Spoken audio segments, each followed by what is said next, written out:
4 అధ్యాయాల ముందు పృథువంశీయుల గురించి తెలుసుకున్నాము. తర్వాత ప్రాచీన బరిహి యొక్క 10 మంది సంతానం, ప్రచేతాసు యొక్క గొప్పతనాన్ని తెలుసుకున్నాం. తర్వాత తండ్రి ఆజ్ఞ మీద వాళ్ళు తపానికి వెళ్తారనమాట. పెళ్లి చేసుకునే ముందు వాళ్ళు 10,000 సంవత్సరాలు తపస్సు చేద్దామని వెళ్తారనమాట. వెళ్తూ ఆ మార్గ మధ్యంలో పరమ కరుణామయుడైనటువంటి శివుడు, వీళ్ళు విష్ణు భక్తులు, ఆయన కృప కోసం వీళ్ళు తపస్సు చేయబోతున్నారు తెలిసి తనంతల తనే ప్రత్యక్షమై వాళ్ళకు ఆ మంత్రాన్ని, ఏ మంత్రం ద్వారా భగవంతుడు ప్రసన్నమవుతాడో ఏ మంత్రం ద్వారా భగవంతుడు మనం అర్థం చేసుకోగలుగుతామో, అంటే ఆయన గొప్పతనాన్ని మనం అర్థం చేసుకోగలము, అటువంటి మంత్రాన్ని ఆయన స్వయంగా ప్రార్థించి జపించి అది కుమారులకు ప్రచేతాస్కి ఇస్తారనమాట. అది ఏ ప్రార్థన అయితే శివుడు చేశారో, ఏ ప్రార్థన ద్వారా భగవంతుని స్తుతించారో దాన్ని రుద్రగీతంగా చాలా ప్రసిద్ధి చెందిందనమాట. రుద్రగీతం ఇప్పటిదాకా జరిగింది కొంచెం షార్ట్ గా చెప్తా. నేను చెప్పేదానికి మూలం గౌరంగ దర్శన్ ప్రభు ఒక టేబుల్ అనమాట. వీలైతే ఇది ఇంగ్లీష్ లో షేర్ చేసుకోవచ్చు. ఎనీవేస్, ఆయన మొట్టమొదటి ఏం చేశారంటే చతుర్వ్యూహాన్ని ప్రార్థించారు. చతుర్వ్యూహంలో వాసుదేవుడు ఎవరైతే మనసుకు అధిష్టాన దేవతను, అటువంటి వాసుదేవుణ్ణి ఎవరైతే సర్వవ్యాపక నారాయణుడు ఆయన్ని ప్రార్థిస్తారనమాట. ఆయన ఏం చేస్తారు అంటే ఆ యొక్క అధిష్టాన దేవత యొక్క విధులేంటి అంటే మన బుద్ధిని, తర్వాత ఇంద్రియార్థాలను ఆయనే ఏమంటారు నిర్దేశిస్తారనమాట. ఇక్కడ ఎందుకు వాసుదేవుని పూజించాడు శివుడు అంటే, నా మనసును, నా కాన్షియస్ ని శాంతంగా ఉంచు, తర్వాత ఎటువంటి మార్పులకు నేను నా మనసు లోను కాకుండా ఉండి, తర్వాత భక్తిని, నీ యొక్క సౌందర్యాన్ని, నీ యొక్క భక్తిని నేను తెలుసుకునేటట్టు నాకు దయచూపమని అడుగుతానట వాసుదేవుని.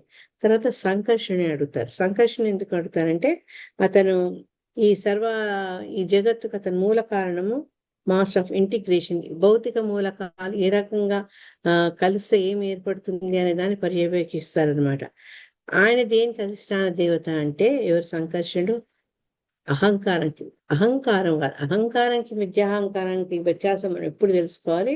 అహంకారం అంటే మన నిజస్థితి మనం తెలుసుకోవడం. మిథ్యాహంకారం అంటే నేను ఆత్మను కాను, నేను దేహాన్ని అని ఒక మిథ్యాభావంలో ఉండడం మిథ్యాహంకారం.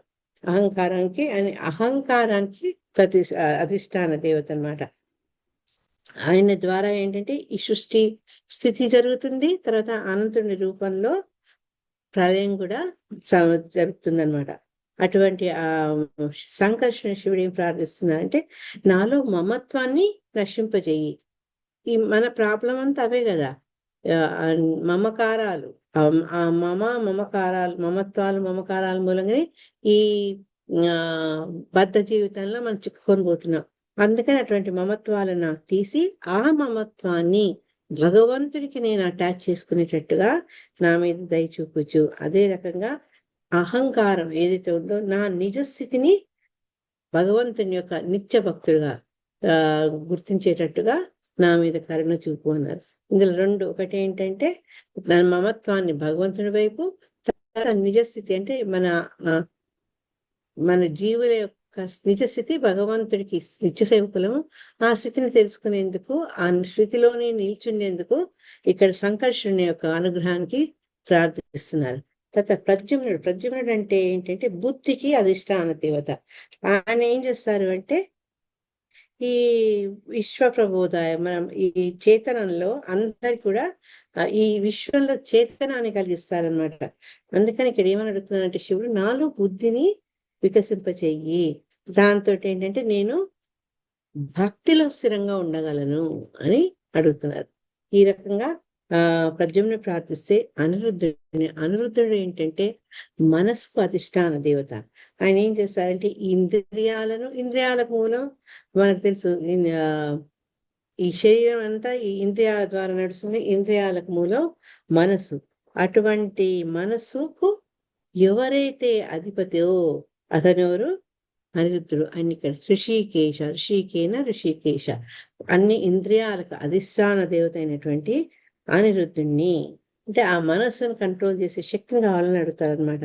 ఆయన ఏం చెప్తున్నారంటే, నా మనసు అన్య విషయాల మీద ఆసక్తి చెందకుండా కేవలం భగవత్ పాదాల మీదే నా ఆసక్తి కలిగేటట్టుగా నన్ను కాపాడు. అది కూడా ఏంటి, ఒకటే స్థితి, ఇంకా నాకు వేరే స్థితి వద్దు. ఇంకోటి కూడా పరిశుభ్రంగా, అంటే ఎటువంటి మలినా లేకుండా పవిత్రమైన మనసుతో నేను భగవత్పాదాలకు భక్తి చేసేటట్టుగా నీ కరుణ నాకు చూపించు అని అడతారు. ఇట్లా ఈ శ్లోకాల ద్వారా ఏంటంటే అంతఃకరణ శుద్ధి చేసుకుంటారు.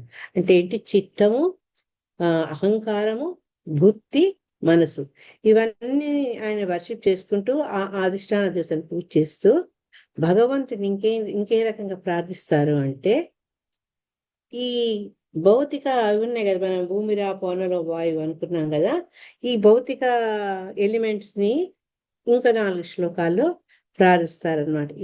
5 మెయిన్ పంచభూతాలను వాటి అధిష్టాన దేవతల రూపంగా భగవంతుని ప్రార్థిస్తారు.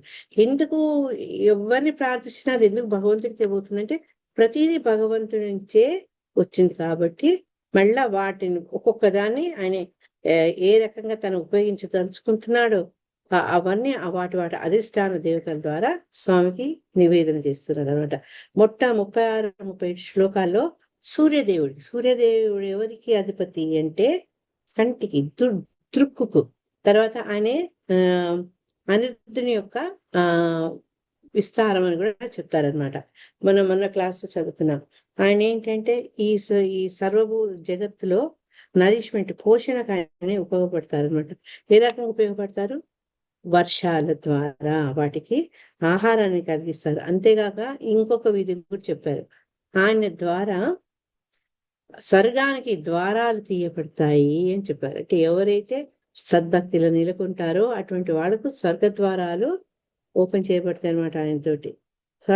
స్వర్గ అపవర్గ ద్వారాయ, ఎవరైతే ముక్తి కోరుకుంటున్నారో, ఎవరు స్వర్గాన్ని కోరుకుంటున్నారో వాళ్ళందరికీ అది ఇచ్చే ప్రదాత ఎవరు అంటే సూర్యుడు అని చెప్పి, నా కంటిని పవిత్రంగా ఎప్పుడు భగవంతుని యొక్క రూపాన్ని చూసే ఆ కరుణ నాకు ప్రసాదించు తండ్రి అంటున్నాడు. అంటే ఇంకా భగవత్ స్వరూపం తప్పించి ఇంకా అన్య విషయాలు ఏది చూడాలని అతను కోరుకోవట్లేదు. శివుడి యొక్క ఉదాత్తమైనటువంటి ఆ భక్తి మనకు మంచి మార్గదర్శకం. తర్వాత అగ్ని ఎవరికి అధిష్టానం అంటే మన వాక్కుకు అగ్ని అధిష్టాన దేవత అనమాట. ఆయన ఏం చేస్తారంటే ఈ చాతుర్హోత్ర వీళ్ళందరూ వాళ్ళ విధులు చేసేటట్టు, తర్వాత ఈ యజ్ఞాన్ని నిర్వర్తించేందుకు అతని యొక్క ఫంక్షన్, అంటే అతని యొక్క విధి అనమాట. యజ్ఞాలు సరిగ్గా జరిగేటట్టు, భగవంతుడికి యజ్ఞం ద్వారా ఆఫరింగ్ అందేటట్టు అగ్ని చూస్తారనమాట. అందుకని ఇక్కడ అతను వాక్కుకు అధిష్టాన దేవత కాబట్టి శివుడు ఏమంటున్నారంటే, నా పదాలు ఎప్పుడు కూడా భగవంతుణ్ణి కీర్తించేందుకే ఉపయోగపడాలి. మన శిలా ప్రభుపాద వారి పరుపులో చాలా చక్కగా చెప్పారు, ప్రసాద సేవనమే చేయాలి, నాకు అన్య విషయాల మీద ఆసక్తి కలగద్దు. కానీ మెయిన్ పాయింట్ శివుడు కోరుకునేది ఏంటి అంటే, నా పదాలు కేవలం భగవంతుణ్ణి కీర్తించేందుకే నేను వినియోగించాలి అని చెప్తున్నారు అనమాట. చెప్తూ ఈ రకంగా ఎప్పుడైతే ఆయన ఆ చతుర్వ్యూహ భగవంతుని ప్రార్థించారో అప్పటికే మెల్లమెల్లగా అతని మనసు పవిత్రమైంది.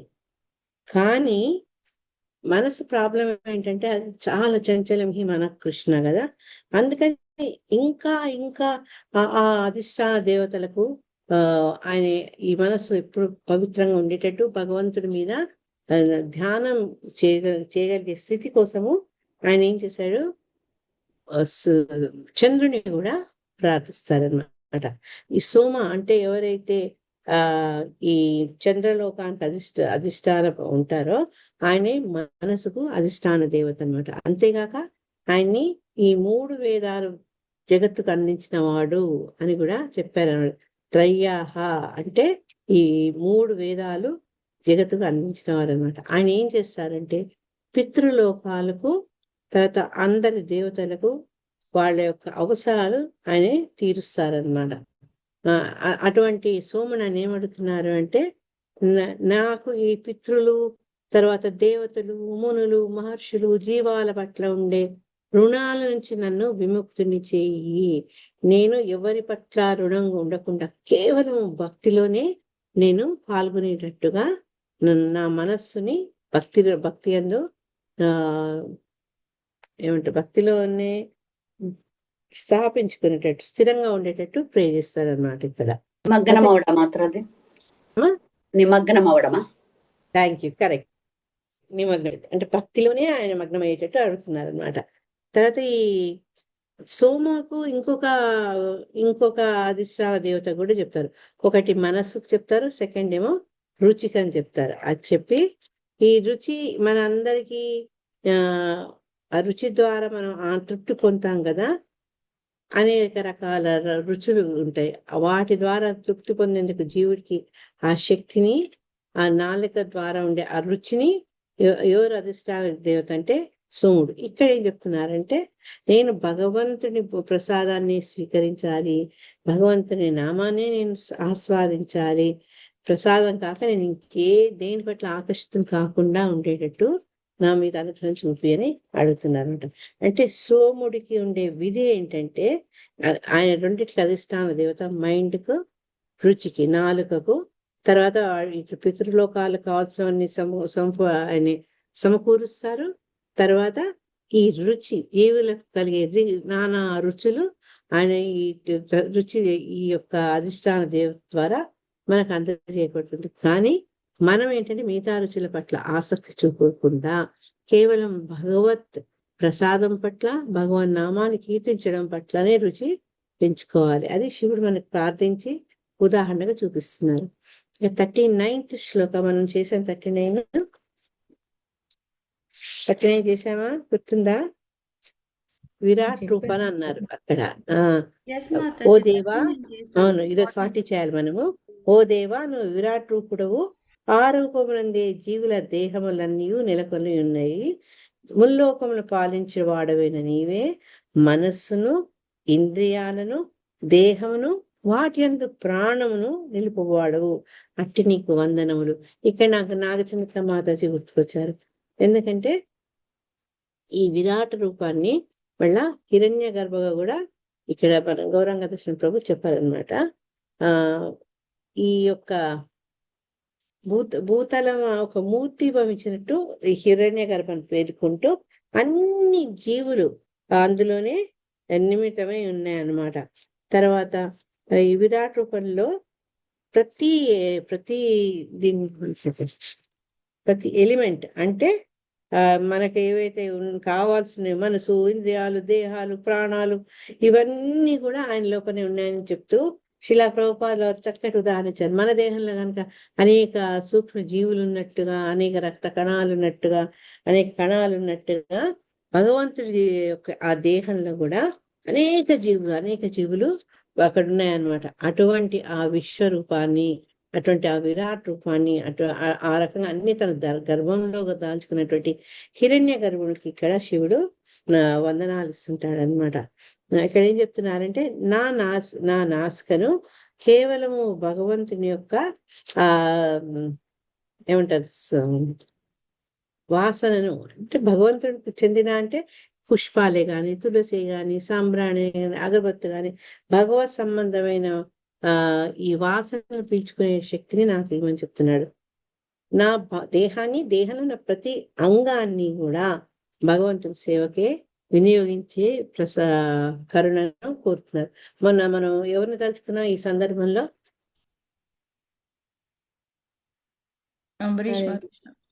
పర్ఫెక్ట్. రసరాణి మాతాజీ. సో ఈ సందర్భంలో మనం అంబరీషుని తలుచుకున్నాం. వాళ్ళ గురించి ఎందుకు ఇన్నిసార్లు తలుచుకుంటాం మనము అంటే, మనం ఏదన్నా పని చేసినప్పుడు అన్యాక్రాంతమైపోయి చేస్తే మనకు అది మనం భక్తి చేస్తున్నాం, భక్తులు ఇవన్నీ చేస్తున్నాం అనుకుంటాం, కానీ అవి పూర్తి సత్ఫలితాలు రావు. భగవంతుడినే కేంద్రీకరించుకొని మనం మన శరీర అంగాల్ని, మన ఇంద్రియాల్ని, మనసును గనుక వినియోగిస్తే అది పరిపూర్ణమైనటువంటి భక్తి అవుతుంది అనమాట. ఇది అందుకని ఇక్కడ ఏం చెప్పారంటే, ఇంత భక్తి చేయాలనుకుంటే కూడా మళ్ళీ దానికి కూడా భగవత్ ఆజ్ఞ కావాలి, భగవత్ కృప కావాలి అని చెప్తున్నారు అనమాట. ఏ రకంగా మనం భగవద్భక్తి చేయాలో, ఏ రకమైన భావనతో మనం భగవద్భక్తి చేయాలో అవన్నీ మనకు చూపించేందుకే శివుడు ఈ రకంగా ప్రార్థిస్తున్నాడు. మరి ఒక డైరెక్ట్ కృష్ణునే ప్రార్థించవచ్చు కదా, ఎందుకు చేస్తున్నాడంటే ఇవన్నీ అంటే ఒక వ్యక్తి జీవితంలో, ఒక వ్యక్తి శరీరంలో, ఒక వ్యక్తికి సంబంధించిన వాతావరణంలో ఇన్ని ఇన్వాల్వ్ అయి ఉన్నాయి కదా. వినడము, చూడడము, ఆ రుచి చూడడము, ప్రతిదీ దాంట్లో ఇన్వాల్వ్ అయింది. తర్వాత మనకు ఒక ఆకారాన్ని ఇచ్చి, ఆకారానికి తగిన జ్ఞానం ఇచ్చి, ఇవన్నీ కూడా భగవంతుడే చేశాడు. కాబట్టి వాటి గురించి కొంత అవగాహనతోటి నీవిచ్చిన వాటన్నిటి మళ్ళీ నీ సేవకే వినియోగించేలా చేయమని ఆ కరుణ కోసం ఇక్కడ ప్రార్థిస్తున్నాడు అనమాట శివుడు. ఇక 40వ శ్లోకం. అర్థలింగాయ నభసే నమోంతర్బహిరాత్మనే నమ పుణ్యాయ లోకాయ అముష్మై భూరి వర్చసే. శ్లోక షేర్ చేసుకుంటున్నా. ఓకే మాతాజీ, చదవండి ఎవరైనా.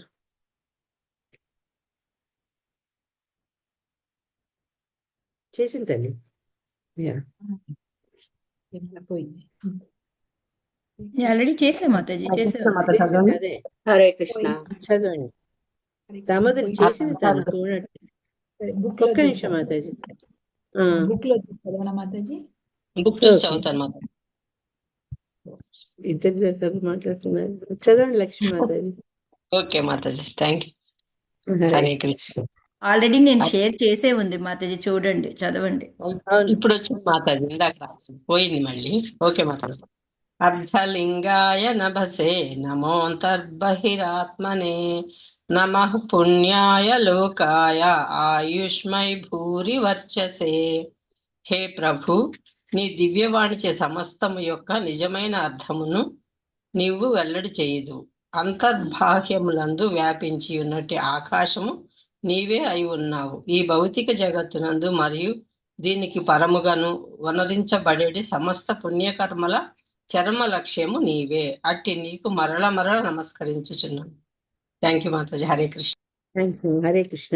ఇక్కడ ఆయన పూజిస్తున్నది ఎవరు అంటే వాయుదేవతను. అంటే ఈ వాయు ద్వారానే శబ్ద ప్రసారం అవుతుంది. కాబట్టి ఇక్కడ ఆయన ఫస్ట్ వాయును, ఆ తర్వాత నభ అంటే ఈ ఈథర్, మనం ఈ పంచభూతాల నుంచి అవుతాం కదా, దాంట్లో ఈ ఈథర్ మూలంగా ధ్వని ప్రయాణం చేస్తుంది. కాబట్టి ముందు ధ్వని గురించి, ముందు వాయు నుంచి, తర్వాత ధ్వని గురించి చర్చించడం జరుగుతుంది.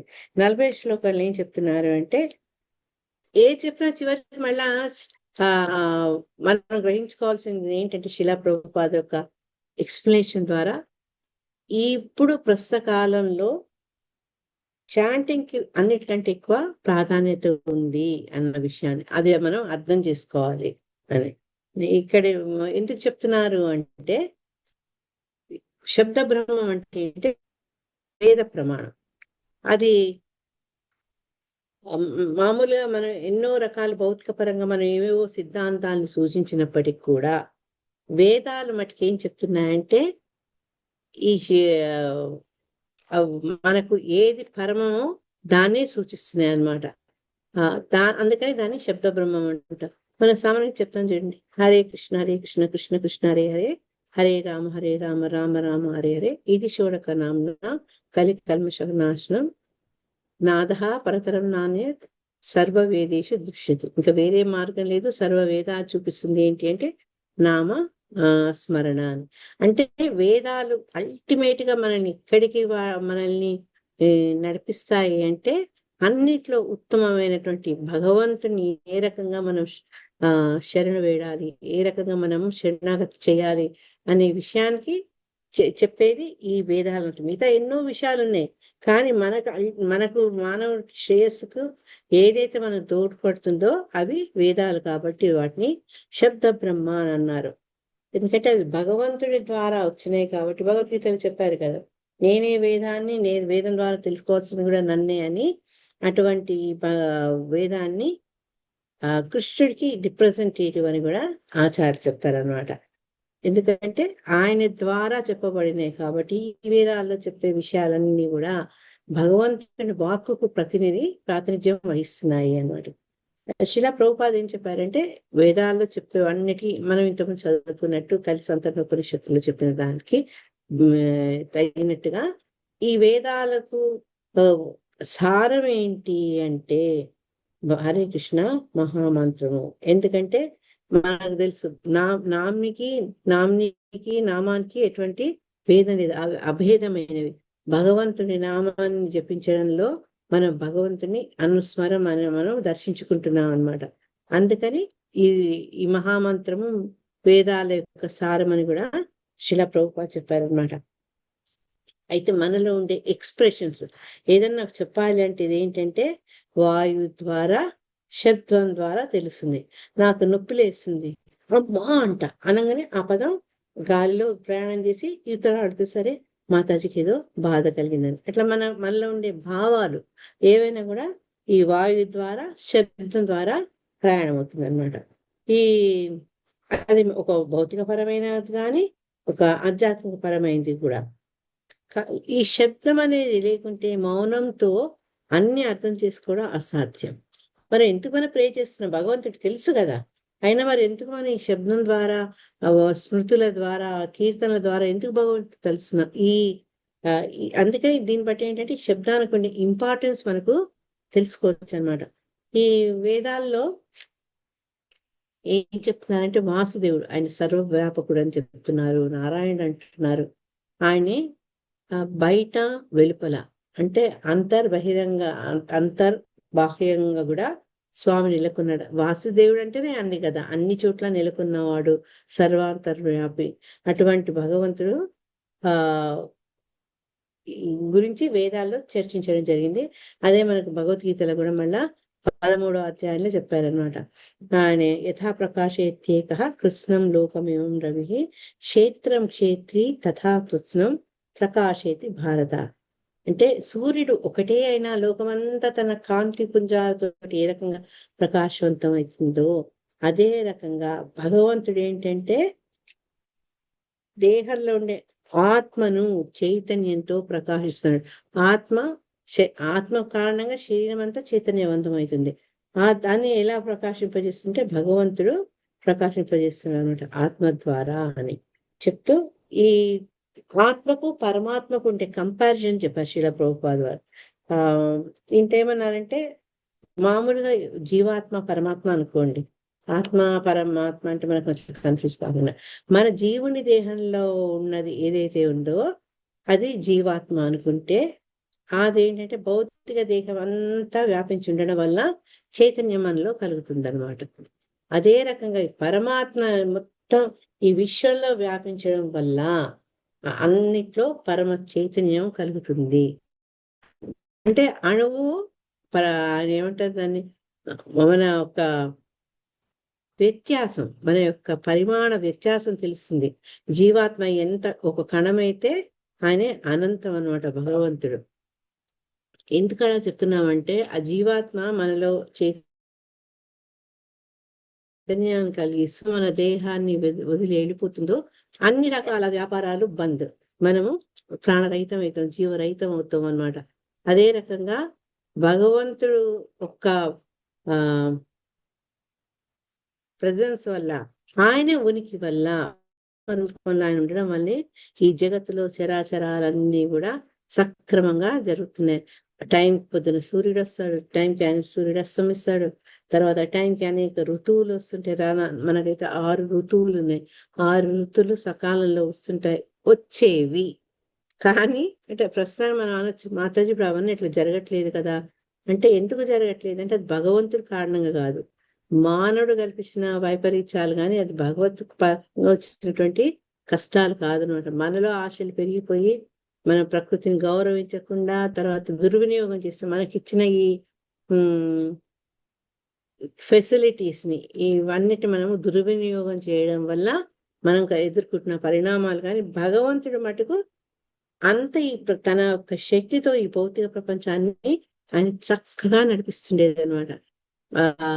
నేను చాలాసార్లు చెప్పాను ఎగ్జాంపుల్. శిలా ప్రభుపాద వారు ఆయన లెక్చర్లు చెప్పారు. అంటే ఎంత అంటే ఈ భూమి చుట్టూ ఇప్పుడు ఉదాహరణకు సూర్యుడు ఆయన ప్రకాశిస్తుంటాడు, ఆయన చుట్టూ భూమి తిరుగుతుంటుంది. ఇవన్నీ నవగ్రహాలు తిరుగుతుంటాయి. ప్రతిదీ కూడా వాటి యొక్క నిర్దేశించిన మార్గంలోనే అదే స్పీడ్ తో అవే రకంగా అవి కదులుతుంటాయి. ఏవి కూడా తమ మార్గాన్ని తప్పవు, ఏవి కూడా వాటి గతిలో స్పీడ్ పెంచడము స్పీడ్ తగ్గించడం చేయవు. అంత భగవంతుడి యొక్క అధ్యక్షత అన్ని పర్ఫెక్ట్ గా జరుగుతాయి. మన దగ్గర చూడండి, రోడ్డు మీద పోతుంటే రూల్స్ పెడతాం, ఆ రూల్స్ మనమే బ్రేక్ చేసుకుంటాం, ఓవర్టేకింగ్ చేసుకోవడము, మిగతా వాటికి ఇబ్బంది కలిగించడం. కానీ అక్కడ మటుకు భగవంతుని యొక్క పాలనలో, భగవంతుని సృష్టిలో అట్లాంటివి చాలా చాలా చాలా అరుదు అన్నమాట. అందుకే భగవంతుడు ఏం చెప్తున్నాడు అంటే భగవద్గీతలో మయాచక్షేణ ప్రకృతి సూయతే సచరాచరం, చలించేవి కదిలేవి కదలనివి అన్ని కూడా ఆయన యొక్క అధ్యక్షతతో నడుస్తున్నాయి అని చెప్పారు. ఆ నడవడం కూడా ఇలా సక్రమంగా నడుస్తున్నాయి అన్నమాట. తర్వాత శిలా ప్రభుపాద ఏం చెప్పారంటే మనము ఈ భౌతిక జగత్తు గురించి, ఆధ్యాత్మిక జగత్తు గురించి మనం తెలుసుకోవాలి. అవి ఏ రకంగా పనిచేస్తున్నాయి, ఎవరు దాన్ని నిర్దేశిస్తున్నారు, ఇవన్నీ మనం పదే పదే వినడం ద్వారా, భగవద్గీత, భాగవతం మొదలైన వాటి ద్వారా అర్థం చేసుకోవాలంటే కూడా దానికి భగవంతుని కరుణ అవసరం. ఎందుకంటే భగవద్గీతను ఎంతో మంది అధ్యయనం చేసిన వాళ్ళు ఉంటే, ఎంతోమంది భగవద్గీతను తీసుకొని యాజ్ ఇట్ ఈస్ అలవారులో పెట్టిన వాళ్ళు కూడా ఉన్నారు. ఈ రకంగా వాటి గురించి భగవంతుని యొక్క గొప్పతనాన్ని, భగవంతుని యొక్క సృష్టిలో ఉన్న ఏమంటారు అనేక సంగతులను అర్థం చేసుకోవాలి అంటే దానికి కూడా భగవంతుని కరుణ కావాలి అని శిలా ప్రభుపాదులు వారు చెప్తున్నారు అనమాట. ఇక్కడ అటువంటి కరుణ కోసము శివుడు భగవంతుడిని ప్రార్థిస్తున్నాడు. 42వ శ్లోకం చాలా పెద్దగా ఇచ్చిన పర్పోర్ట్. ఎందుకంటే ఇంకా తర్వాత ఏంటంటే డైరెక్ట్ గా భగవంతుని యొక్క ఆ రూపాన్ని ఆయన దర్శించుకొని దాన్ని పూజిస్తారు. అంతకంటే ముందు జరిగిన వాటిల్లో ఈ మన పంచభూతాలకు అధిష్టాన దేవతల్ని, తర్వాత చతుర్వ్యూహాన్ని ఈ రకంగా ప్రార్థించడం మొదలు పెడతారు. కానీ 44 శ్లోకం నుంచి భగవంతుని యొక్క దర్శనము, ఆయన యొక్క ఆ రూపాన్ని చూడాలనే కోరికను శివుడు అక్కడ వ్యక్తపరుస్తారు అన్నమాట. మనం ఎక్కడ చదువుకున్నాం? 41 శ్లోకంలో 41 అవ్వలేదుగా. అదే డౌట్ వచ్చింది నాకు, అందుకే ఆగిన. థ్యాంక్ యూ తల్లి. సో ఇక్కడ ఏంటి అంటే భగవంతుడు 40 శ్లోకంలో శిలా ప్రభుపాద ఏం చెప్పారంటే ఈ హరే కృష్ణ మహామంత్రాన్ని జపించడం ద్వారానే మనం ఈ భౌతిక ఆధ్యాత్మిక జగత్తులో అన్ని విషయాలను మనం అర్థం చేసుకుంటాము అన్నారు కదా. ఈ సందర్భంలోనట ఆయన అముష్మయ్ అన్న పదాన్ని ఉపయోగించారు. నమ పుణ్యాయ లోకాయ అముష్మయ్ భూరి వర్చసే. అముష్మయ్ అంటే ఏంటి అంటే ఒకవేళ వాళ్ళ అదృష్టం కొద్దీ జీవి ఉన్నత లోకాలకు పోయినప్పటికీ కూడా ఏది సర్వోత్తమమైందో అనేది అతను తెలుసుకునే శక్తి అతనికి ఇవ్వాలి అని అడుగుతున్నారు అనమాట. ఎందుకంటే ఈ కామ్యకర్మ రతులు వీళ్ళంతా ఏం చేశారు, ఉన్నత లోకాలకు పోతారు, తర్వాత మళ్ళా వాళ్ళు ఆ పుణ్యం అయిపోయి కిందికి వచ్చేస్తారు. ఇక కొందరు ఏంటంటే జ్ఞానులు భగవంతుని యొక్క బ్రహ్మజ్యోతిలో లీనం అవ్వాలనుకుంటారు. కానీ భక్తులు మటుకు డైరెక్ట్ గా భగవంతుని కోరుకుంటారు, ఆ వైకుంఠ లోకాలకు వెళ్ళి భగవంతుని సేవించాలనుకుంటారు. కాబట్టి ఆ వ్యత్యాసం దేన్ని కోరాలి అనే యొక్క జ్ఞానాన్ని ప్రసాదించమని శివుడు చెప్తున్నారు అనమాట. అముష్మయ్ అంటే మరణాతీతం, మరణానంతరం ఎటువంటి స్థితికి చేరుకోవాలి అనే జ్ఞానాన్ని ఇవ్వని శివుడు చెప్తున్నారు అనమాట.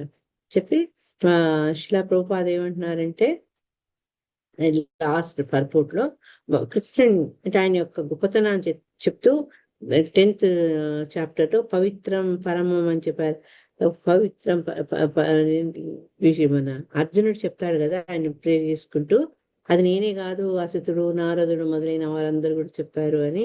పరం బ్రహ్మ పరంధామ పవిత్రం పరమం, అది ఈ విషయాన్ని ఇక్కడ చెప్తూ భగవంతుని యొక్క స్థితి ఎంత గొప్పదో ఈ శ్లోకం ద్వారా కూడా మనం తెలుసుకోవచ్చు అని చెప్పి, భగవంతునితోటి ఎవరైతే సాన్నిధ్యం కలవారో వాళ్ళు సాధారణ జీవులు కాదు. ఎన్నో ఎన్నో ఎన్నో జన్మల పుణ్యం పరిపక్వం చెందితే వాళ్ళకి భగవంతుడితోటి అటువంటి ప్రత్యక్ష సాహచర్యం దొరుకుతుంది అని ఉదాహరణకు గోపబాలులు ఇచ్చారనమాట. కృష్ణునితోటి ఆటలాడి పోట్లాడి తర్వాత ఆహారాన్ని పంచుకొని షేర్ చేసుకున్నారే, అటువంటి ఆ స్థితికి వాళ్ళు ఉన్నారంటే ఎంతో పవిత్రమైతే గాని ఆ రకంగా భగవంతుని సాహచర్యం లభించదు.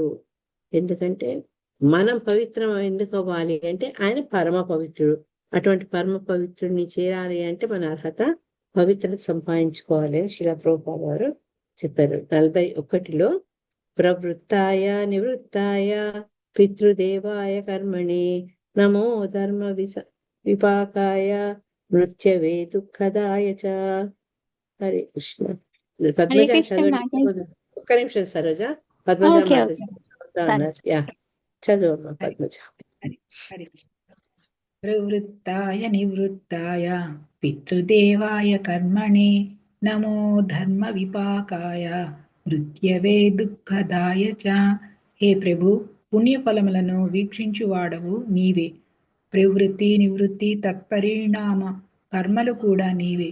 అధర్మము వలన కలిగే దుఃఖమయ జీవన స్థితులకు నీవే కారణము కనుక నీవే మృత్యువై ఉన్నావు. అట్టి నీకు నమస్కారం. హరే కృష్ణ. Thank you Mataji. హరే కృష్ణ. ఏవి భగవంతుడు కాదు, అన్ని ఆయనవే కదా. ఇక్కడ అదే చెప్తున్నారు, ఆయన పుణ్య ఫలాలను వీక్షిస్తాడు. ఈ ప్రవృత్తి నివృత్తి ఏంటి మాతాజీ? ఇది కూడా మనం చదువుకున్నాం.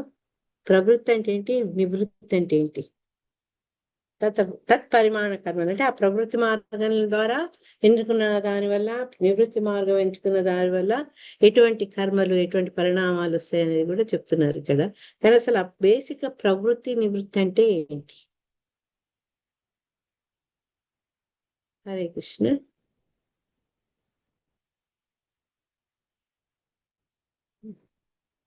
అసలు ఎన్నిసార్లు చర్చించుకున్నాం. అదే హరే కృష్ణ నివృత్తి. మాతాజీ. చెప్పండి. మనం నివృత్తి మార్గమే చేయించుకుంటాం మాతాజీ. అంటే అంటే అసలు ఏంటి ఏంటి? మాతాజీ ఫస్ట్? ఏంటి? నివృత్తి మార్గం అంటే అది నివృత్తి అంటే మాతాజీ వైరాగ్యంతో ఆత్మజ్ఞానం కోసం తప్పించడం. నిరాకార బ్రహ్మాన్ని పూజించేదండి. ఉండండి ఒక రెండు కలుస్తుంది. కనకవల్లి మాతాజీ చెప్పండి ఒకసారి. నివృత్తి అంటే నేను నిరాకార బ్రహ్మాన్ని పూజిస్తారు, జ్ఞానం కావాలంటారు, అదేమో. నిరాకార బ్రహ్మం అయితే ఇట్లా చెప్పకో కదా ఆయన. మాతాజీ ప్రవృత్తి అంటే కర్మలు పెంచితే మాతాజీ, నివృత్తి అంటే కర్మ నుండి విముక్తి పొందడం. సింపుల్ గా. అంటే ఏంటి? ఊరికే సింపుల్ గా చెప్పకు. దామోదరి సరిగ్గా చెప్పు ఇప్పుడు. కాదు మాతాజీ, ఎందుకు శిలా ప్రభుపాద ప్రతిసారి భగవద్గీతలు ఇలా చెప్పారు, భాగవతం ఇలా చెప్పారు ఎందుకు చెప్తున్నారు అంటే, భగవంతుడు పలికిన పలుకుల్ని, ఆచార్యులు చెప్పిన విషయాలు మనం గుర్తుంచుకుంటే మళ్ళా ఆ విషయాన్ని వినడం వల్ల మన బుర్రలో గుర్తుంటుంది. మందాహ సుమందమతయో మంద భాగ్య, మనకి కలియుగంలో ఉన్న లక్షణాలు అది.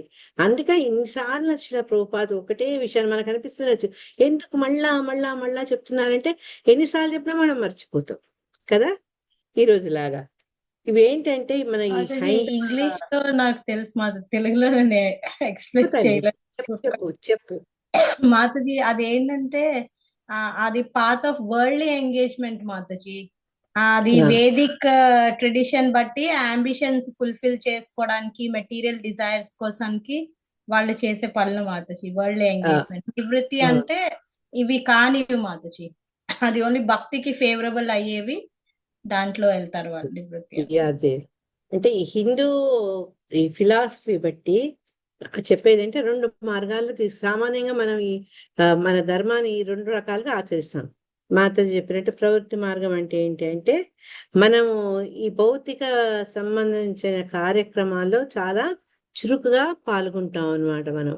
అది మనకు ప్రవృత్తి మార్గం అంటారు. దాన్ని కూడా ఆ మార్గం కూడా ఆచరిస్తాము, దానివల్ల మన కర్మఫలాన్ని కూడా పొందుతాం. అది నివృత్తి మార్గం అంటే ఏంటంటే, ఒక వైరాగ్యంతో పనులు చేస్తాం కానీ మనం ఏంటంటే దాని పట్ల అటాచ్డ్ ఉండవు, వైరాగ్యంతో ఉంటాం. తర్వాత మనం ఏది చేసినా ఆధ్యాత్మికమైన చేతనతో చేస్తాం అన్నమాట. అటువంటిది నివృత్తి మార్గం. ఆచార్యులు, సన్యాసులు, ఋషులు వాళ్ళంతా చేసి వాళ్ళ తీసుకునేది నివృత్తి మార్గం అన్నమాట. అటువంటి ఈ 2 మార్గాల్లో కూడా శిలా ప్రభుపాద అర్థం చెప్పబట్టి మనకి ఏంటంటే వీటన్నిటి కారణము అటువంటి కర్మలు ఆచరించే కూడా నువ్వే కారణం అని చెప్తున్నారు. అంతే కదా, మరి అందరికీ ఒకటి సమానమైన బుద్ధి పుట్టట్లేదు కదా. మన ఆయా కర్మల బట్టి, ఆయా టేస్ట్ల బట్టి భగవంతుడు మనం ఏ మార్గం తీసుకోవాలనే దాన్ని కూడా ఆయన అవకాశాన్ని కల్పిస్తున్నారు. తర్వాత అధర్మం చేసేటట్టు ఆ అధర్మం వల్ల దుఃఖమయ్యే పరిస్థితులు వచ్చేందుకు కారణం కూడా భగవంతుడే అని చెప్తున్నాడు. తర్వాత నువ్వే మృత్యు. మనం ఎన్నోసార్లు చెప్పుకున్న నాన్ డివోటీస్ కి భగవంతుడు మృత్యులాగొస్తే భగవద్భక్తులకు మృత్యు భగవంతులాగా అనిపిస్తుంది. అంటే మళ్ళా నేను వెళ్ళి ఆయన సేవించుకుంటా అన్న ఆనందం కలుగుతుంది. అందుకే వాళ్ళు 2 చేతులతో ఆహ్వానిస్తారట. అటువంటి ఆ భగవంతుడిని నమస్కరిస్తున్నాను అని శివుడు చెప్తున్నాడు. ఆయన అందరి హృదయాల్లో ఉంటారు, అది మనకు తెలుసు. ఆయన నుంచి ఇన్స్ట్రక్షన్స్ వచ్చినప్పటికీ కూడా మనకి ఇచ్చే కొంత స్వతంత్ర మూలంగా ఈ ప్రవృత్తి మార్గమా నివృత్తి మార్గం మనం ఎన్నుకుంటారు అనేది డిసైడ్ అవుతుంది అనమాట. ఆయన మన మనసులో ఉంటారని భగవద్గీతలో ఆయన స్వామి స్వయంగా చెప్పారు. దాని మూలంగానే మనం ఏంటి అంటే ఆయన మన కరుణ వల్ల, లేకుంటే ఒకసారి మనకు ఇచ్చే అజ్ఞానం వల్ల, లేకుంటే అపోహ, స్మృతి విభ్రమ, వీటి కారణంగా మనం ఆ మార్గాలు తీసుకుంటాము. తీసుకోవడే కాక ఏంటంటే భగవంతుని మర్చిపోయి అసురులుగా ఏంటి కూడా భగవంతుడే కారణము.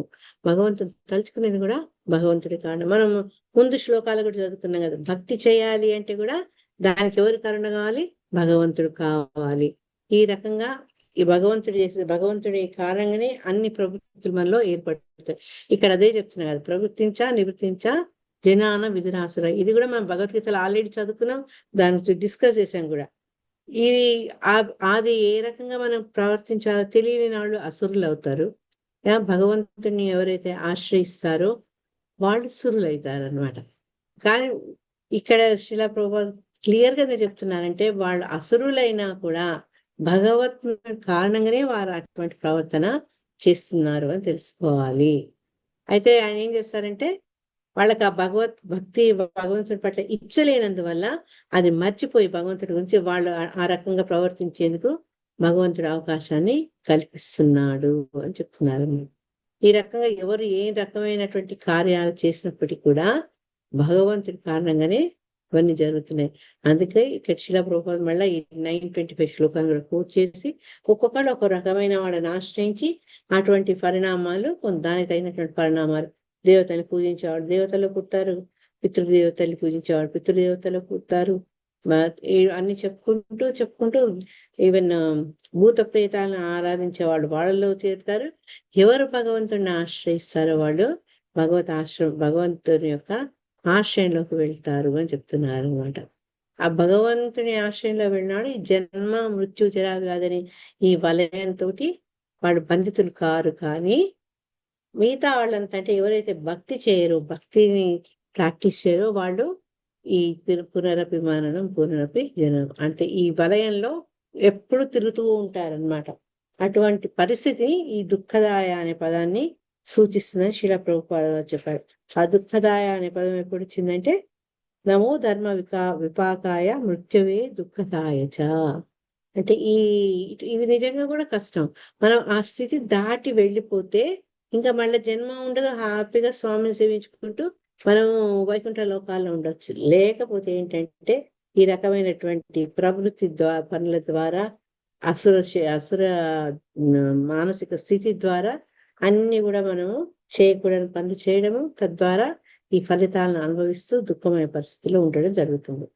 సో మనకు కావాల్సింది ఏంటంటే భగవంతుని యొక్క కరుణ వల్ల ఇటువంటి స్థితి రాకుండా ఆయన్ని సేవించుకునేటట్టు ఆయన్నే మనం శరణాగతి చేసుకునే బుద్ధిని కలిగించాలని మనం కోరుకోవాలి. ఇక్కడ శివుడు కూడా అదే చెప్తున్నారు అనమాట. భగవంతుడి గురించి చెప్పడము, తర్వాత ఎవరైతే భగవంతుడు తలుచుకోరో అటువంటి వాళ్లకు పట్టబోయే పరిస్థితులు కూడా చెప్తున్నారు 742లో. ఇంకా ఇక డైరెక్ట్ గా భగవంతుడు అంటే నేను రసరాయణ మాత లెక్చర్ ఇచ్చింది, దాంట్లో ఒక చాలా ఇంట్రెస్టింగ్ విషయం నాకు నచ్చింది. ఆయన ఆయన ఏమన్నారంటే భక్తుడు ఇంతసేపు విష్ణువు గురించి మాట్లాడడం, చతుర్వ్యూహాలు ఇవన్నీ గురించి మాట్లాడడం, ఎక్కడ డైరెక్ట్ గా కృష్ణ అనే పదం కానీ కృష్ణుని అడ్రస్ చేయడం, సంబోధించడం కానీ జరగలేదు అని చెప్పుకుంటూ ఎందుకు అలా చేశారు. మరి ఎంత ఇప్పుడు ఈ కృష్ణుడు అందరిలో సర్వోత్తముడు భగవంతుడు అని చెప్పుకుంటూ మరి ఇంతసేపు ఆయన ఎందుకు ఆ రకంగా విష్ణువును ప్రార్థించాల్సి వచ్చింది అని అడిగారు అనమాట. దానికి జవాబు రకరకాలు చెప్పారు. చెప్తే ఆయన ఏం చెప్పారంటే ఇవన్నీ ఎందుకు చెప్తూ వచ్చారంటే స్ట్రాంగ్ ఫౌండేషన్. ఒక వ్యక్తి ఎవరైతే ఇవన్నీ చదువుతున్నారో వారికి భగవంతుని యొక్క స్థితి పట్ల సంపూర్ణ అవగాహన ఉండేందుకు స్టార్టింగ్ నుంచి ఇవన్నీ చెప్పుకుంటూ వచ్చారనమాట. పంచభూతాలకు అధిష్టాన దేవతలని, తర్వాత చతుర్వ్యూహ నారాయణ గురించి, వాళ్ళు చేసే విధుల గురించి ఇవన్నీ ఎందుకు చెప్పారు అంటే ఇవన్నీ కూడా ఎవరి అధ్యక్షతలు జరుగుతున్నాయో ఆ వ్యక్తిని మనకి ఇంట్రడ్యూస్ చేసేందుకు ఈ రకంగా ముందంతా చేశారనమాట శివుడు. తర్వాత ఇంకా ఇప్పుడు డైరెక్ట్ గా అనమాట. ముందే మనం కృష్ణ భగవాన్ స్వయం అంటే ఎంతమంది ఒప్పుకుంటారు? ఆయన మనతో పాటు మన కోసం ఈ భూమి మీద అవతరించినప్పుడు ఆయన అసలు ఎంతమంది దేవుడికి అంగీకరించారు. అందుకే ఆయన ఏమన్నా అవజానంతి మా మూడ మానుషింతన మాషిత అరే మాలానే ఉన్నాడు ఈయన దేవుడు అనుకున్నారు. ఓపెన్ గా ఛాలెంజ్ చేసినారు శిశుపాలు లాంటి వాళ్ళు. కానీ ఎప్పుడైతే మనం భగవంతుని యొక్క ఆధిక్యత చెప్పాలి అంటే ఈ మానవ రూపంలో వచ్చినప్పటికి కూడా ఆయనే భగవంతుడు, సర్వశక్తివంతుడు అని చెప్పాలి అంటే ఈ ముందు నుంచి వీళ్ళని ఇట్లా ప్రిపేర్ చేసుకుంటూ రావాలి అని శివుడు ప్రచేతాలకు ఈ రకంగా చెప్పారు. ఆల్రెడీ వాళ్ళు విష్ణు భక్తులే, కానీ ఎందుకు ఈ రకంగా అంటే వాళ్ళ ద్వారా మన ప్రజానీకానికి అంతా చెప్పే ఉద్దేశంతో ఆ రకంగా ప్రార్థించారు అని చెప్పారనమాట. ఈ శ్లోకంలో డైరెక్ట్ గా కృష్ణాయ అని వస్తుంది అనమాట. నమస్త ఆశీషామీష మనవే కారణాత్మనే నమో ధర్మాయ బృహతే కృష్ణాయ కుంఠమేధసే పురుషాయ పురాణాయ సాంఖ్య యోగేశ్వరాయ చ. సరోజ మాతాజీ. హరే కృష్ణ మాతాజీ చదవనా? నో, సరోజ మాత చదువుతారు. నెక్స్ట్ మీరు చదవండి. Hare Krishna Mataji. Yeah, thank you Mataji. Hare Krishna.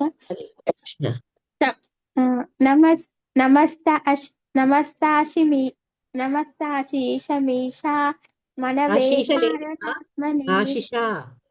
Saroja ఆరాంగా ఓకే మాతాజీ, సారీ. నమస్త ఆశిషామీషా మనవే కారణాత్మనే నమో ధర్మాయ బృహతే కృష్ణాయ కుంఠమేధసే పురుషాయ పురాణాయ సాంఖ్య యోగేశ్వరాయ చ. ట్రాన్స్లేషన్ బై శ్రీల ప్రభుపాద్ की जय. దేవదేవ పరమ పరదాయకుడవు పురాణ పురుషుడవు. కరెక్టే, కానీ ఇక్కడ చెప్పింది పరమ వరదాయకుడు. అయ్యో, సారీ. పరమ వరదాయకుడవు పురాణ పురుషుడవు భోక్తలలో పరమ భోక్తవు నీవే. సమస్త కారణములకు పరమ కారణమైన శ్రీకృష్ణుడవు కనుక నీవే సాంఖ్య యోగా తత్వమునకు అధిపతివి. సమస్త ధర్మములలో నీవే సర్వోత్కృష్ట ధర్మమై ఉన్నావు. దివ్యమైన మనస్సు సర్వోత్కృష్ట ధర్మమై ఉన్నావు. నీ బుద్ధి ఏ పరిస్థితి ఎందైనను నిరోధింపబడదు. అట్టి నీకు పదే పదే నమస్కరించుచున్నాను. సరే, ఈ శ్లోకంలో నువ్వు శ్రీకృష్ణువు అని చెప్పారనమాట. అంతదాకా మనం అనిరుద్ధ అన్నం, వాసుదేవ అన్నం, ప్రద్యుమ్న అన్నం, సంకర్షణ అన్నం. ఇక్కడనే కృష్ణుడి గురించి డైరెక్ట్ గా ఆయన అడ్రస్ చేస్తున్నారు అనమాట. చెప్తూ నీవు దేవాది దేవుడవు, పరమ వరదాయకుడు అంటే వరదాలు ఇచ్చేవాడు, వరదానాన్ని ఇచ్చేవాడు వరదుడు కదా. అందుకే అటువంటి వాళ్ళ వరాలు ఇచ్చే వాళ్ళకు నువ్వు పరమ వరదాయకుడు అని చెప్పారు. తర్వాత పురాణ పురుషుడు, భోక్తల్లో పరమ భోక్త. అది మనకు భగవద్గీతలు కూడా ఆయనే చెప్పారు. భోక్తారం ఏంటది? భోక్తారం యజ్ఞ తపస సర్వలోక మహేశ్వర. అన్ని భోక్తలు, అన్ని యజ్ఞాలకు భోక్త ఆయనే అని చెప్పారు. అటువంటి పరమభోక్తు నువ్వే అని చెప్తూ పరమ కారణం ఫస్ట్ ఎన్నిసార్లు అందరూ ఆచార్య కోట్ చేస్తారు, ఈశ్వర పరమకృష్ణ సచ్చిదానంద విగ్రహ అనాదిరాది గోవింద సర్వ కారణం అంటే సమస్త కారణాలకు కూడా ఆయనే పరమ కారణము. నువ్వు కృష్ణుడవు, తర్వాత నువ్వు సాంఖ్యయోగ తత్వానికి అధిపతివి. ఆయన ద్వారానే అంటే భగవంతుని యొక్క విస్తారణ అయినటువంటి కపిల భగవానుడు, తర్వాత దత్తాత్రేయుడు, వీళ్ళందరి ద్వారా ఈ సాంఖ్యయోగాన్ని మనకు అందించడం జరిగింది. తర్వాత సమస్త ధర్మాల్లో నువ్వే సర్వోత్కృష్ట ధర్మము అన్నారు. మనకు అటువంటి భగవంతుడిని, అతని యొక్క మేధస్సును, నీ బుద్ధి ఎప్పుడు ఏ పరిస్థితుల్లో కూడా నిరోధింపబడదు అని చెప్తూ అటువంటి నీకు నేను నమస్కరిస్తున్నాను అని చెప్పాను అనమాట. అతని మేధస్సు ఎప్పుడు కూడా కుంటుపడదు అట. అకుంఠ మేధస్సు అంటే ఎవ్వరి మనసు ఎన్నడూను కుంటపడదు అని చెప్తున్నారు. అటువంటి భగవంతుడికి శివుడు పదే పదే పదే పదే నమస్కరిస్తున్నారు అనమాట. శిలా ప్రభుపాద వారి పెద్ద భాష్యం ఇచ్చారు, 3 పేజీల భాష్యం ఇచ్చారు. దాంట్లో నేను ఫస్ట్ ఏం చెప్పానంటే ఈ ఏదైతే అకుంఠ మేధస్సు అన్నామో అది చాలా ఇంపార్టెంట్ అని చెప్పారు. ఎందుకు చెప్పారు అంటే మనం ఎంతో వీళ్ళు గొప్ప వాళ్ళ గొప్ప, ఇవి కనుక్కున్నారు అవి కనుక్కున్నారు అని అంటుంటాం కదా. కానీ అది ఏంటి అంటే కొంతకాలమే, ఆ తర్వాత అది నశించిపోతుంది. కానీ భగవంతుడి యొక్క ఈ జ్ఞానం ఉంటుంది కదా, అది పరిమితమైంది కాదు, అపరిమితమైంది అన్నమాట. మనలాగే ఆయన జ్ఞానం పరిమితమైందని ఊహించకూడదు అని చెప్తూ అది ఆయన ఏం చెప్పారంటే అర్జునుడితో చెప్తారనమాట. అంటే ఆయన మేధస్సుకి ఇది ఒక చిన్న శాంపుల్ అనమాట. నీవు నేను ఒకేసారి అనేక జన్మలు తీసుకున్నాం, కానీ నీకు గుర్తు లేదు, నాకు గుర్తుందని చెప్పుకుంటూ ఆయన ఏం చెప్పారంటే పూర్వం జరిగినవన్నీ, తర్వాత ఇప్పుడు జరుగుతున్నవన్నీ, భవిష్యత్తులో జరగబోయేవన్నీ కూడా నాకు తెలుసు, జీవులందరూ నాకు తెలుసు. ఎందుకంటే అందరి మళ్ళీ భగవంతుని యొక్క అంశలే, కానీ వాళ్లకు నేను తెలీదు. అట్లా తెలుసుకునే ప్రయత్నం చేసి భక్తిలో ముందుకు వెళ్ళిన వారు తప్పించి సామాన్యంగా భగవంతుడు అంత సులభంగా అందరికీ అర్థం కాదు అనమాట. దాన్ని బట్టి భగవంతుని యొక్క మేధస్సు మనకు తెలుస్తుంది అనమాట. అకుంఠ మేధస్సే అనే విషయాన్ని తెలుస్తుంది.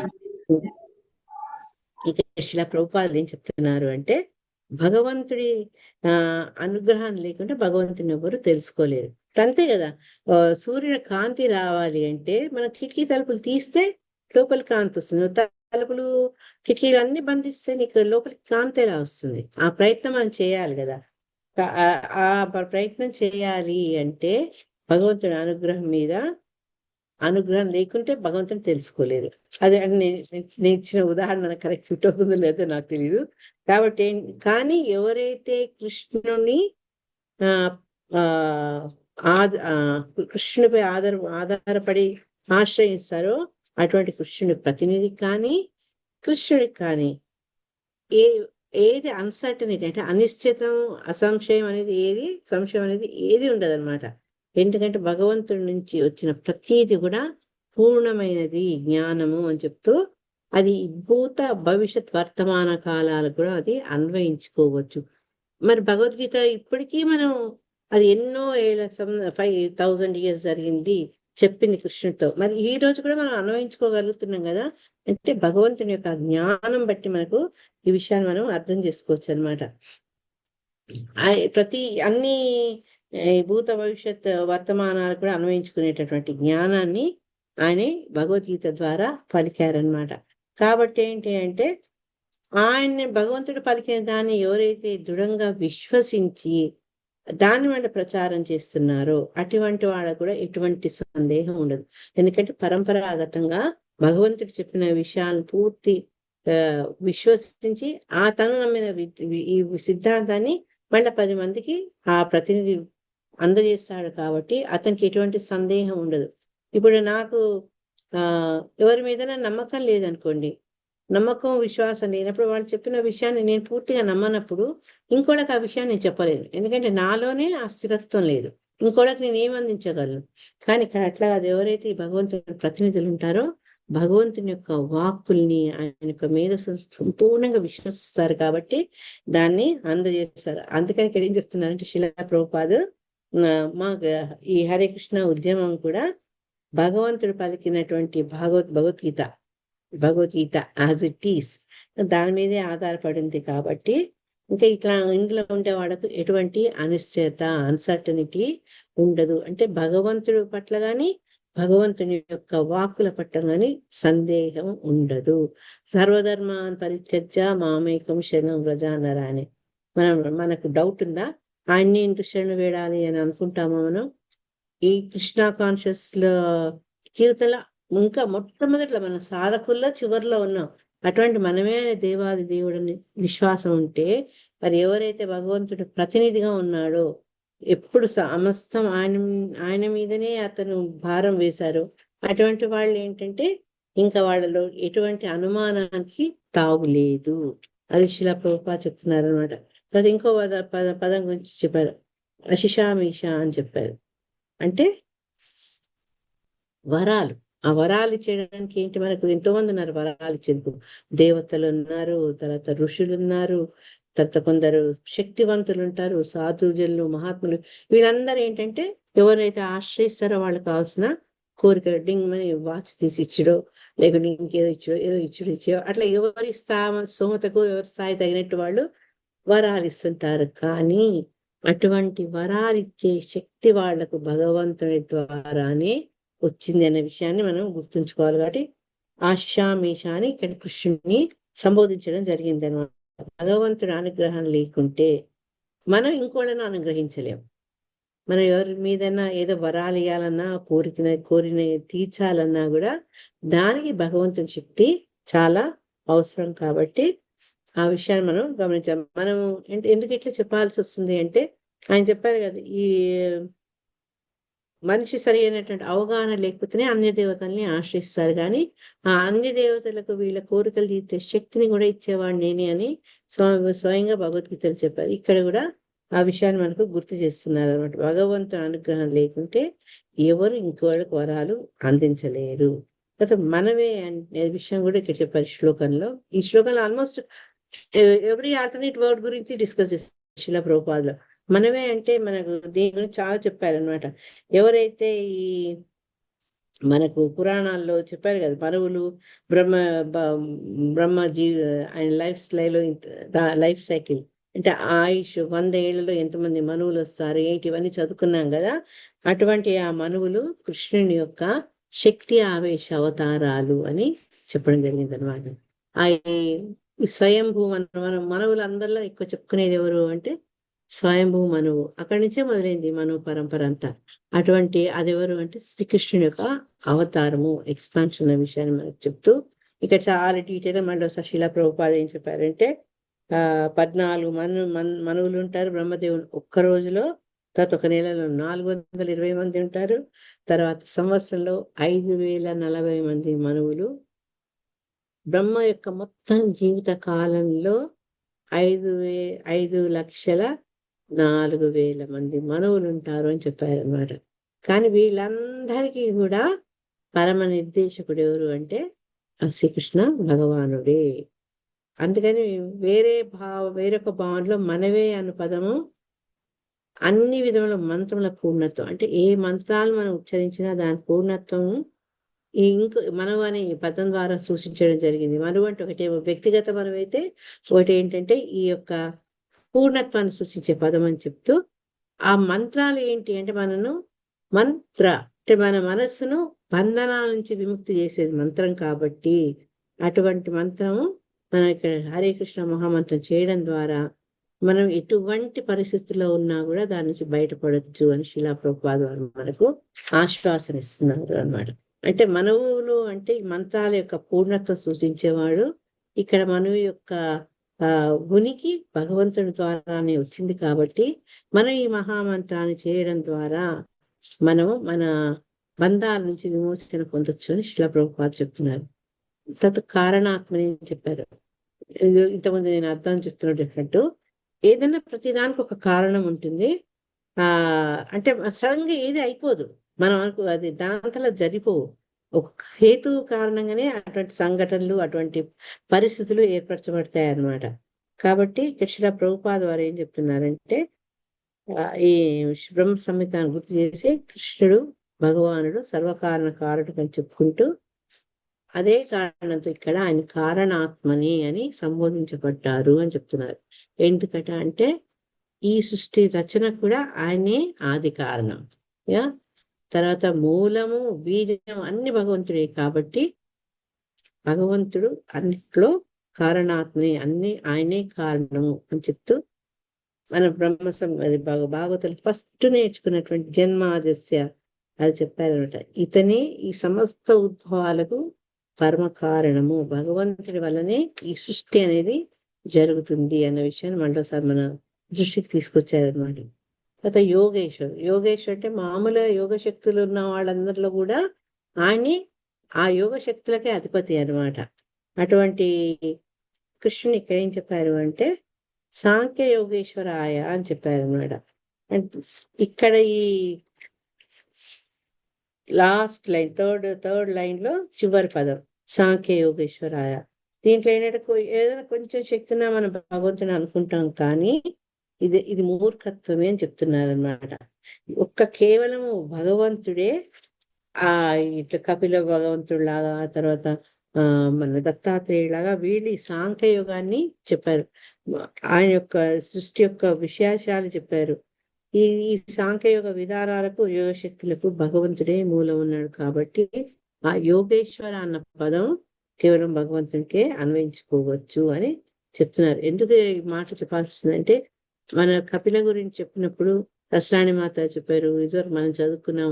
కపిలుడు అంటే ఇద్దరు ఉంటారు, ఒక నాస్తికవాదాన్ని ప్రచారం చేసిన కపిలుడు కూడా ఉన్నాడని. కానీ భగవంతుని విస్తరణ అయినటువంటి కపిల భగవానుడు సూచించినటువంటి ఆ సాంఖ్యయోగం ద్వారా మనకు జ్ఞానాన్ని భగవంతుడు అందించాడనమాట. అందుకే ఆయన సాంఖ్య యోగేశ్వరాయ అని కూడా సంబోధించడం జరిగింది. లాస్ట్ ఇయర్ దగ్గరకు వచ్చేసిన పురుషాయ పురాణాయ అన్నారు. అంటే దాంట్లో కూడా ఏంటి అంటే ఇతని ఆది పురుషుడు, పురాణాయ అన్ని మనకు చదువుకుంటున్న వేదాలు కానీ భగవద్గీత భాగవతం అన్నిట్లో చెప్తుంది ఆయన ఆది పురుషుడు అని. కానీ అంత చెప్పినప్పటికీ కాంట్రాడిక్టింగ్ ఏంటంటే భగవంతుడికి ఎప్పుడు నిత్య యవనంగా ఉంటాడు. 16 ఏళ్ళు దాటి అనే వృద్ధుడు కాడు. మన దీంట్లో చదువుతాం, ఇది మహాభారతంలో సంతానం ఎన్నొచ్చినా కూడా భగవంతుడు ఎప్పుడు నవయవనంలోనే ఉంటారనమాట. అది ఆయన యొక్క ప్రత్యేకత. ఇంకోటి ఏంటంటే ధర్మాయ అన్నారు. అంటే అన్ని సమస్త ధర్మాలకు ఆయనే మూలము. తర్వాత ఒక్కోసారి ధర్మానికి గ్లాని కలిగితే మళ్ళా కాపాడే బాధ్యత కూడా ఆయనే తీసుకుంటారు. భగవంతుడి ద్వారా చెప్పబడిందే న్యాయం. అది తర్వాత మనకు 6వ స్కందంలో వస్తుంది. నేను చాలాసార్లు చెప్తున్నా పాట, ధర్మంతు సాక్షాత్ భగవత్ ప్రణీతం. అంటే భగవంతుడి ద్వారానే చెప్పబడినాయి ఈ ధర్మాలు.